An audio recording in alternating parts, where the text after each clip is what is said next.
La prière intérieure profonde par Kim Nataraja.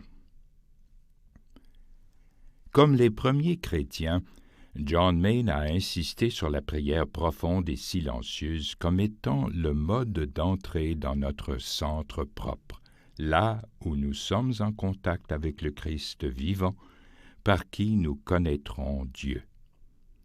Écoutons Clément d'Alexandrie nous dire: nous prions quand, dans la chambre de notre âme, nous n'entretenons qu'une seule pensée, et avec des soupirs inexprimables.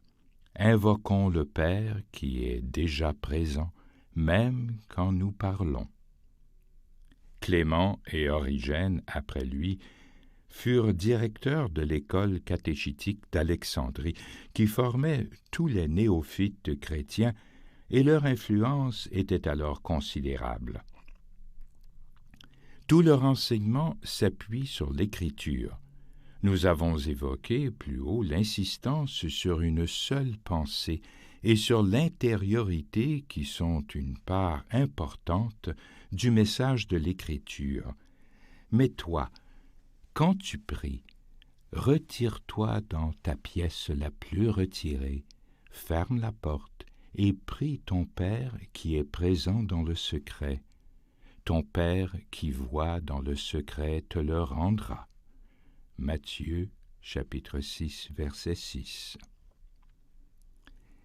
L'intériorité nécessaire à la voie spirituelle est également mise en évidence par Plotin, qui vécut de 205 à 270 après Jésus-Christ, qui réinterpréta l'enseignement de Platon et dont l'influence a été immense, non seulement sur Clément et Origène, mais par la suite sur l'ensemble de la tradition mystique chrétienne.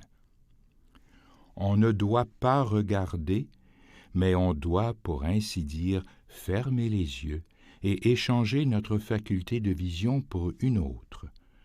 On doit éveiller cette faculté que nous possédons, mais dont peu de gens se servent. Retire-toi en toi-même et regarde.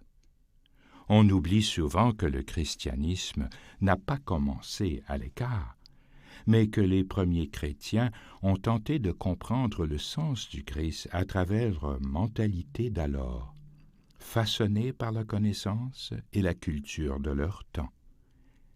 Le christianisme est un phénomène historique qui s'enracine dans les religions juives et grecques, et ces racines remontent encore plus profondément dans la toute première conscience religieuse de l'humanité. Si toutes les religions ne sont pas équivalentes, comme le déclare William Blake, elles sont certainement profondément liées et interdépendantes. Non seulement notre corps, mais aussi notre conscience spirituelle évolue au fil du temps. Plus tard, nous entendons Jean Cassien, qui vécut de 365 à 433 après Jésus-Christ, qui a mis par écrit l'enseignement du désert, expliquer le verset de Matthieu, chapitre 6, verset 6, en des mots similaires à ceux de Plotin. Et je cite: « Nous prions dans notre chambre quand nous retirons complètement de nos cœurs le tapage de chaque pensée et préoccupation, et présentons nos prières du Seigneur dans le secret, dans l'intimité pour ainsi dire.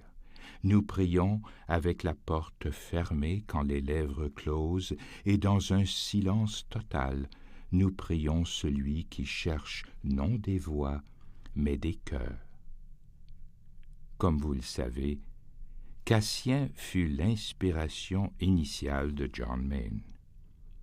L'intention d'être en présence de Dieu, attentif à notre prière, mène à la prise de conscience, la connaissance consciente de notre vrai moi.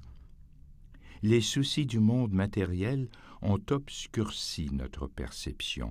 Nous sommes ce dont nous sommes conscients. Être en mesure de connaître Dieu suppose un lien profond entre les hommes et Dieu. Nous ne pouvons vraiment connaître une chose que lorsque nous avons quelque chose en commun avec elle. Il est beau que ce point commun ne dépende pas de la foi et qu'on puisse en faire l'expérience. Par la méditation, nous devenons conscients de notre lien à Dieu et donc de notre bonté fondamentale, ce qui change toute notre perception de nous-mêmes et des autres, et donc notre vie. Voilà pourquoi John Main a vu la méditation comme un processus de libération.